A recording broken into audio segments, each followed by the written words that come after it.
Hi viewers, இது நம்ம ஒரு சேனல், நமக்கான சேனல். நம்ம சேனலில் இப்போ என்ன பார்க்க போகிறோம் அப்படின்னு பார்த்தீங்கன்னா, நம்ம 14ஆம் தேதி, அதாவது சனிக்கிழமை வந்து பார்த்திங்கன்னா டிஎன்பிஎஸ்சி குரூப் 2 எக்ஸாம் நடந்தது. அந்த குரூப் 2 எக்ஸாமில் ஒரு 25 கொஷின் வந்து பார்த்திங்கன்னா மேத்ஸ் இருந்தது, ஆப்டிடியூட் கொஷின் இருந்தது. அந்த 25 ஆப்டிடியூட் கொஷினுக்கு உண்டான ஆன்சரை தான் இந்த வீடியோவில் பார்க்க போகிறோம். இதில் வந்து பார்த்திங்கன்னா ஒரு கொஷின் வந்து கேட்டிருந்தாங்க, அதாவது ABCDE இதுக்கெல்லாம் பார்த்திங்கன்னா ஈக்குவல் டு கொடுத்துட்டு P1 Q2 அடுத்தது R3 S4 T5, அதாவது PQRS T இருந்தது. அதுக்கப்புறம் பார்த்திங்கன்னா 1 2 3 4 5 இருந்தது. அப்படின்னு இருந்துச்சுன்னா Q2 BFV7 அதுக்கப்புறம் பார்த்திங்கன்னா A ஈக்குவல் டு என்னென்னு கொஷின் கேட்டிருந்தாங்க. இதுக்கு என்ன ஆன்சர் அப்படின்னு பார்த்தீங்கன்னா, இப்போ ஏற்கனவே கொடுத்துருக்க கொஷின் எல்லாத்துக்குமே பார்த்திங்கன்னா லெஃப்ட்டில் வந்து ABCD 5 எழுத்து இருக்குது, தனித்தனியாக இருக்குது. ரைட் சைடில் பார்த்தீங்கன்னா ஒவ்வொன்றுக்கும் ஒரு லெட்டர், அதுக்கப்புறம் ஒரு ஆல்பபெட் அப்படி இருந்தது. ஃபார் எக்ஸாம்பிள் பார்த்தீங்கன்னா ஏக்கு வந்து B1 கொடுத்துருக்காங்க, பிக்கு வந்து பார்த்தீங்கன்னா Q2, சிக்கு வந்து R3, டிக்கு S4, ஈக்கு வந்து T5 இருக்குது. அப்படியே போச்சுன்னா ஈக்கு அப்புறம் FGH, எஃப்னா PQRS T இருக்குது. அதுக்கு பதிலாக என்ன பண்ணலாம், அடுத்தது UV Wன்னு வரிசையாக வரும். நம்பர்லேயும் பார்த்தீங்கன்னா 1 2 3 4 5 இருக்குது. அப்போ எஃப்க்கு வந்து 6, ஜிக்கு வந்து 7. இந்த ஆர்டரில் உங்களுக்கு நம்பர் இருக்கும். U6 V7, அடுத்தது வந்து W8ன்னு வரும். ஹச்சுக்கு வந்து அந்த இடத்துல இல்லாதனால விட்டுட்டோம். இப்போ வந்து மென்ஷன் பண்ணி கொஷினில் என்ன கேட்டிருக்காங்கன்னா Q2 அப்படிங்கிறதுக்கு பதிலாக என்ன இருக்குன்னா, Q2வில் பார்த்தீங்கன்னா ஏற்கனவே எழுதுனதில் Q2க்கு பதிலாக Bன்னு இருக்குது. அதுக்கப்புறம் B அப்படிங்கிறதுக்கு என்ன இருக்குன்னா, பிக்கு வந்து அதே Q2னாலும் Bனாலும் ரெண்டு ஒன்று தான். அப்போ BQ Q2. அடுத்தது வந்து பார்த்திங்கன்னா F இருக்குது. எஃப்க்கு வந்து பார்த்திங்கன்னா U6, அதனால் FU6, அதாவது BQ2 U6. அடுத்தது என்ன இருக்குதுன்னு பார்த்தீங்கன்னா V இருக்குது, V7 நம்பரோடு சேர்ந்து தான் லெட்டர் இருக்கும், V7. அதாவது Q2 அப்படிங்கிறதுக்கு பதிலாக பிக்கு பதிலாக Q2, அதுக்கப்புறம் எஃப்க்கு பதிலாக உங்களுக்கு U6, அடுத்த V7ங்கிறது நம்ம இடத்துல என்ன வருது, G. V7க்கு பதிலாக ஜின்னு போட்டுட்டோம். லாஸ்ட் லெட்டர் வந்து பார்த்திங்கன்னா ஏக்கு பதிலாக P1. அப்போது ஆன்சர் டி தான் இதுக்கு கரெக்டான ஆன்சர். PQ2U 6G P1. அடுத்தது ஒரு மடிக்கணினிக்கு பற்றி ஒரு கொஸ்டின் கேட்டிருந்தாங்க. அதாவது வந்து பார்த்திங்கன்னா ஒரு மடிக்கணினியோட விலை சொல்லலை, அதை வந்து பார்த்திங்கன்னா 12% லாபத்தில் வச்சு விற்றுருக்காங்க. சப்போஸ் ஒரு 1200 சேர்த்து விற்றுருந்தாங்கன்னா அந்த மடிக்கணினியோட லாபம் வந்து பார்த்திங்கன்னா விற்றதில் லாபம் 20% மாறி இருக்கும் அப்படின்னு சொன்னாங்க. அப்படி இருக்குது. இதில் வந்து விலையை எதுவுமே கொடுக்கல. சப்போஸ் கொஷின்லேருந்து ஆன்சர் போனீங்கன்னா ஈஸியாக இருக்கும்.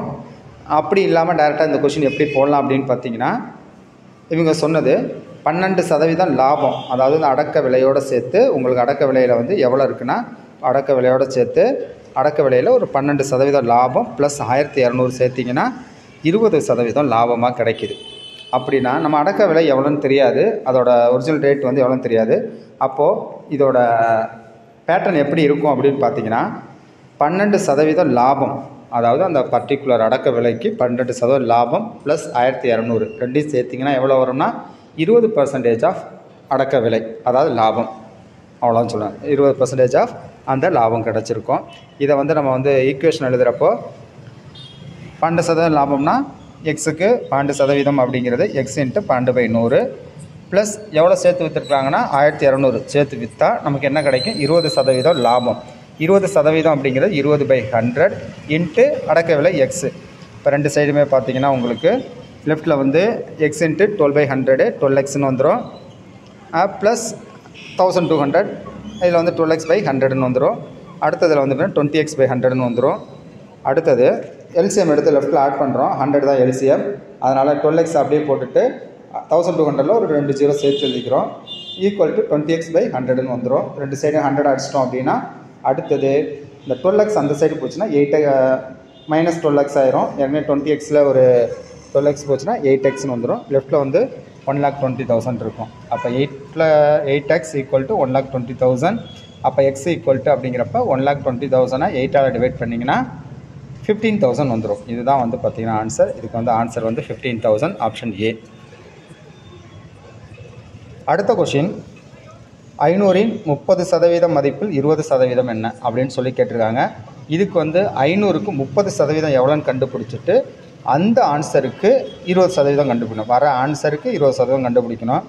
அப்போ 500க்கு 30% அப்படிங்கிறது 150. ஏற்கனவே வந்து பார்த்து என்ன சொல்லியிருக்கோம் அப்படின்னா, ஒரு 10%ங்கிறது 50, 20%ங்கிறது 100, அதுக்கப்புறம் 30%ங்கிறது 150. அப்போ 150க்கு 20% எவ்வளோ? 150க்கு 10%ங்கிறது 15, 20%ங்கிறது 30. விடை வந்து ஏ. இதுக்கு உண்டான ஆன்சர் வந்து விடை ஏ. அடுத்த விடுபட்ட என்னன்னு கேட்டிருக்காங்க. இது வந்து பார்த்தீங்கன்னா ஒரு ஈஸியான சம் தான். இதுக்கெல்லாம் பேட்டர்னில் வந்து பார்த்தீங்கன்னா டேரெக்டாக நீங்கள் டிஃப்ரென்ஸ்லாம் வச்சு போட்டால் டேரெக்டாக போட முடியாது. ஃபார் எக்ஸாம்பிள் இதில் சின்ன 2 நம்பர் 4, 8ன்னு எடுத்துகிட்டு அதை வச்சு தான் நம்ம ஆன்சர் சொல்கிற மாதிரி இருக்கும். இதுக்கு இந்த கொஸ்டினுக்கு எப்படி பேட்டர்ன் கொடுத்துருக்காங்க அப்படின்னு பார்த்தீங்கன்னா, 4ங்கிறத 2 cube minus 2, அதாவது பேஸில் வந்து ஒரு நம்பரை வந்து 2 cube, அதை பவர் 3ஐயும் அதோட ஆன்சரையும் அதோட பவர் 2ஓட ஆன்சரை மைனஸ் பண்ணியிருக்காங்க. அதாவது 2 cube minus 2 ஸ்கொயரோட ஆன்சர் தான் நமக்கு 4ஆக இருக்குது. அதை 2, 3, 4, 5, 6 அப்படியே வரிசையாக இருக்குது. அடுத்த 3 cube, ஒரு நம்பரோட கியூப் வேல்யூலேருந்து அதே நம்பரோட ஸ்கொயர் வேல்யூவை மைனஸ் பண்ணியிருக்காங்க. இதாவது இதுக்கு உண்டான ஆன்சர். அப்போ 2 cube minus 2 ஸ்கொயர். அடுத்த ஆன்சர் வந்து பார்த்தீங்கன்னா 3 cube minus 3 ஸ்கொயர். அடுத்தது 4 cube minus 4 ஸ்கொயர். அடுத்தது 5 cube minus 5 ஸ்கொயர். இதே மாதிரி இந்த பேட்டர்னில் இருக்குது. இது போட்டு பார்த்து எல்லாமே கரெக்டாக இருக்குது. அப்போ 2, 3, 4, அப்போ அந்த கோடு போட்ட இடத்துல விடுபட்ட எண்ணில் பார்த்தீங்கன்னா 4 cube minus 4 ஸ்கொயர். 4 cube அப்படிங்கிறது நமக்கு 64, 4 ஸ்கொயருங்கிறது நமக்கு எவ்வளோனா 16. அப்போ 64 minus 16 நமக்கு எவ்வளோனா 48. இதுக்கு ஆப்ஷன் வந்து பார்த்தீங்கன்னா 48, ஆப்ஷன் ஏ.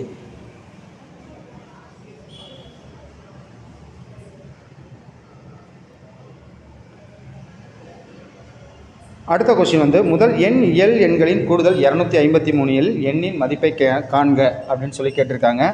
இயல் எண்களின் கூடுதலுக்கு நமக்கு ஃபார்முலா தெரியும். n × n+1/2, n × n+1/2ன்னு இருக்கும்.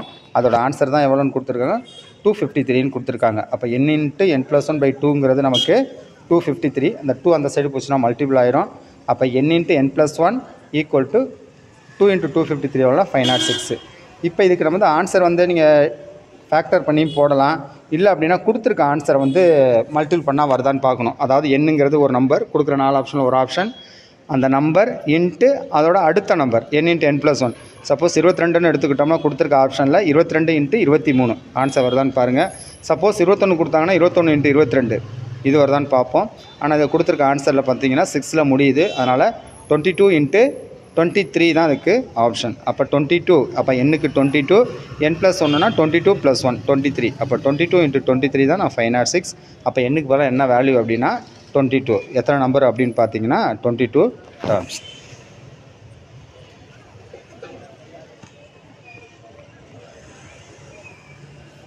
அடுத்தது இந்த கொஸ்டினில் வந்து பார்த்தீங்கன்னா FOX அப்படிங்கிறத CATன்னு எழுதணும்னா ஜெராக்ஸ் அப்படிங்கிறத எப்படி எழுதலாம் அப்படின்னு சொல்லி கேட்டிருக்காங்க. முதல்ல கொடுத்துருக்க எழுத்துக்கெல்லாம் என்னென்ன எடுத்து கொடுத்துருக்காங்கன்னு பார்த்துங்க. லெஃப்ட்டில் ஃபாக்ஸ்ன்னு இருக்குது, ரைட் சைடில் கேட்டுன்னு இருக்குது. மூணுமே 3 எழுத்து தான். அப்போ எஃப்க்கு பதிலாக சீன் இருக்குது, ஓக்கு பதிலாக ஏன் இருக்குது, எக்ஸுக்கு பதிலாக டீன் இருக்குது. அப்போ ஜெராக்ஸ் எடுத்துக்கிறப்போ ஜெராக்ஸ் எக்ஸுக்கு பதிலாக நம்ம என்ன இருக்குன்னா டி. அப்போ ஃபஸ்ட்டும் லாஸ்ட் லெட்டர் நமக்கு என்ன வரும், டீன்னு வரணும். அந்த ஆப்ஷனில் 2 ஆப்ஷன் இருக்கிறதுனால அடுத்ததுக்கு போகிறோம். அதுக்கப்புறம் இ வந்து கொஷினில் இல்லை, ஆறுமே இல்லை. ஆறுங்கிறத எதுவுமே கொடுக்கல, அதனால தான் அப்படியே வச்சுக்கிறோம். அதுக்கப்புறம் ஓக்கு பதிலாக ஏ, ஏற்கனவே எக்ஸுக்கு பதிலாக டி. அதாவது first letter T, last 2 letter AT அப்படின்னு முடிகிற நம்பர் என்ன அப்படின்னு பார்த்தீங்கன்னா ஆப்ஷனில் TERAT. அதுதான் உங்களுக்கு ஆப்ஷனாக இருக்கும். விடை வந்து பார்த்திங்கன்னா டி, ஆப்ஷன் டி. அதே மாதிரி 3 பகடைகள் உருட்டப்படும் பொழுது 3லும் ஒரே எண் கிடைப்பதற்கான நிகழ்தகவு. அப்போ பகடையை பொறுத்த வரைக்கும் 6 பக்கம் இருக்கும். அதுக்கோட சாம்பிள் ஸ்பேஸு என்னவான சாம்பிள் ஸ்பேஸ் வந்து பார்த்திங்கன்னா ஒரு பகடையாக இருந்துச்சுன்னா 6^1 6 சாம்பிள் ஸ்பேஸ் இருக்கும். 2 பகடையாக இருந்துச்சுன்னா 6^2 36 இருக்கும். 3 பகடை அப்படின்னா அதோட கூறுவெளி அதாவது சாம்பிள் ஸ்பேஸ் எவ்வளோ இருக்கும் அப்படின்னா 6^3 216 216 சாம்பிள் ஸ்பேஸ் இருக்கும். அதில் எல்லாமே ஒரே நம்பராக இருக்கிறதுக்கு எத்தனை பாசிபிள் அப்படின்னா, ஒரே நம்பர்னால் 3 பகடையிலையும் 1 1 1 அதுக்கப்புறம் 2 2 2 அது மாதிரி பார்க்குறீங்கன்னா மொத்தம் 6 பக்கம் இருக்கிறதுனால மொத்தம் 1 1 1 அப் டு 6 மொத்தம் 6 இருக்கும். அப்போ ஆன்சர் என்ன அப்படின்னா 6/216. அப்போ 6/216 நீங்கள் டிவைட் பண்ணிங்கன்னா 1/36. ஆன்சர் வந்து சி 1/36. அடுத்து 8வது கொஸ்டின் வந்து பார்த்திங்கன்னா 66 சதுர சென்டிமீட்டர் வலைபரப்புடைய உருளையின் ஆரம் கொடுத்துட்டாங்க. அதோட விட்டம் கேட்டிருக்காங்க.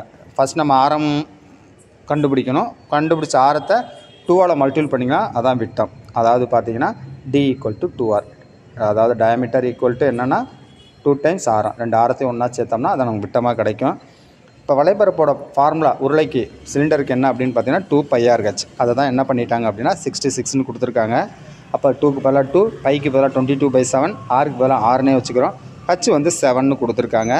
அப்போ 22/7லையும் 7ஐயும் அடிச்சிட்டோம் அப்படின்னா 2 × 22 × R மட்டும் இருக்கும். அப்போ R மட்டும் இருக்குது அப்படின்னா வேணும் அப்படிங்கிறதுனால அந்த 2 × 22 அந்த சைடு போச்சுன்னா மல்டிப்ளிகேஷனில் இருக்குது, டிவிஷன் ஆகிடும்.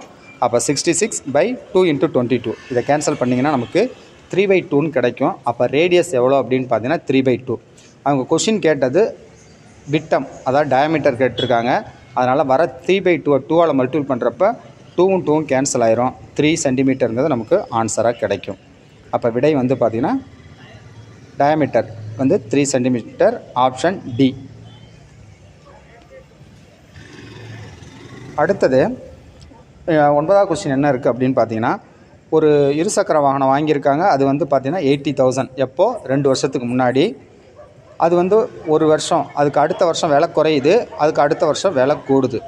மொதல் வருஷம் வந்து 4% குறையுது. அப்போ 8,000க்கு வந்து பார்த்திங்கன்னா 4% எவ்வளோன்னு கண்டுபிடிச்சிங்கன்னா 3,200. அப்போது 3,200 குறைஞ்சிருச்சு அப்படின்னா முதலாம் ஆண்டு முடிகிறப்போ அதோட விலை எவ்வளவா இருக்கும் அப்படின்னா 4% குறைக்கிறப்போ 76,800 அதோட ஒரிஜினல் விலையாக இருக்கும். ஃபஸ்ட் இயர் கம்ப்ளீட் ஆகிறப்போ செகண்ட் இயர் ஸ்டார்ட் பண்ணுறப்போ என்னவாக இருக்கும் அப்படின்னா அந்த இருசக்கர வாகனத்தோட விலை 76,080 இருக்கும். அடுத்த செகண்ட் இயரில் வந்து என்ன பண்ணுது அப்படின்னு பார்த்தீங்கன்னா 4% அதிகரிக்குது. அப்போ 4% அதிகரிக்குது அப்படின்னா அதோட ஃபஸ்ட் இயர் முடிவில் என்ன விலை இருந்துச்சோ அதுக்கு தான் 4% கண்டுபிடிக்கணும். அப்போ 4% வந்து 76,800க்கு 4% எவ்வளோ அப்படின்னு பார்த்தீங்கன்னா உங்களுக்கு 3,072 வரும். அப்போ 3,072 அதுக்கு வந்து உண்டானது. அதாவது 76,800 ப்ளஸ் 4% வந்து பார்த்திங்கன்னா 76,800க்கு கண்டுபிடிக்கிறப்போ 3,072 வருது. அப்போ அதோட ரேட் எவ்வளோ வருதுன்னு பார்த்தீங்கன்னா அதிகரித்தது வந்து பார்த்திங்கன்னா 3,072 ப்ளஸ் இந்த 2,000, அதாவது ரெண்டாவது வருஷம் ஸ்டார்டிங்கில் அதோட விலை எவ்வளோன்னா 76,800. அப்போ 76,800ஓட இந்த 3,072 நீங்கள் ஆட் பண்ணிங்க அப்படின்னா 79,872 வரும். இதுதான் வந்து விடை உங்களுக்கு டி, ஆப்ஷன் டி உங்களுக்கு. அப்போ இது மாதிரி கொஷின் கேட்குறப்போ ஃபஸ்ட் இயர் வந்து எவ்வளோ முடிகிறப்ப எவ்வளோ அமௌண்ட் இருக்குன்னு பார்த்துட்டு அதுக்கு அடுத்த இயர் என்ன அமௌண்ட் இருக்கோ அந்த அமௌண்ட்டுக்கு தான் நம்ம என்ன பண்ணணும், பர்சன்டேஜ் கண்டுபிடிக்கணும். 10வது கொஷின் வந்து பார்த்திங்கன்னா HCF மீப்பெரு பொது காரணி சொல்லுவோம். அதாவது x³ - 8y³ x² - k²y². இது ரெண்டுக்குமே பார்த்திங்கன்னா HCF எவ்வளோனா x + ky இருந்துச்சுன்னா kவோட மதிப்பு கேட்டிருக்காங்க. அந்த x³ - 8y³ங்கிறது a³ - b³ ஃபார்முலாவில் இருக்குது. ரெண்டாவது இருக்குது வந்து x² - a², அதாவது a² - b² அந்த ஃபார்மில் இருக்குது. அப்போ இது கொடுத்துருக்கதை எக்ஸ்பேண்ட் பண்ணி பார்த்துக்கணும். a³ - b³ அப்படின்னா a - b × a² + b² + ab, அதான் அதுக்கு உண்டான எக்ஸ்பான்ஷன். இந்த ஃபார்முலா தெரிஞ்சுன்னா கொஞ்சம் ஈஸியாக இருக்கும். அதேமாதிரி ரெண்டாவது கொஸ்டினில் வந்து பார்த்தா அது ரெண்டாவது x² - k²y²ங்கிறத நம்ம எப்படி எழுதலாம், x² - ky² எழுதிக்கலாம். அப்போ x + ky × x - kyன்னு எழுதிக்கலாம். ரெண்டுலேயுமே காமனாக இருக்கிறது என்ன அப்படின்னு பார்த்தீங்கன்னா உங்களுக்கு x - 2yயும் x - kyயும் இதுதான் வந்து காமனாக இருக்கும். அப்போ x - 2y x - ky ரெண்டையும் நீங்கள் கம்பேர் பண்ணி பார்க்குறப்போ 2yக்கு பதிலாக kyன்னு இருக்குது. அப்போ கேக்கு பதிலாக என்ன இருக்குன்னா 2ன்னு இருக்குது. அந்த 2 தான் போடணும், யாரும் இந்த -2 போட்டுருக்கக்கூடாது. ஏன்னா x - 2yயும் x - kyயும் கம்பேர் பண்ணி பார்க்குறப்ப எக்ஸுக்கு பதிலாக எக்ஸு, மைனஸ்க்கு பதிலாக மைனஸ், ஒய்க்கு பதிலாக ஒய். அதனால் கேக்கு பதிலாக என்ன இருக்குன்னா 2 தான் இருக்குது. அதனால் k = 2. இதுதான் இதுக்கு உண்டான ஆன்சர். இந்த ஒரு 10 கொஷின், இன்னொரு 15 கொஷின் இருக்குது. இது அடுத்த வீடியோவில் பார்ப்போம். தேங்க்யூ. ஏதாவது டவுட் ஏதாவது இருந்துச்சுன்னா நீங்கள் கமெண்ட்ஸில் கேட்டுக்கலாம்.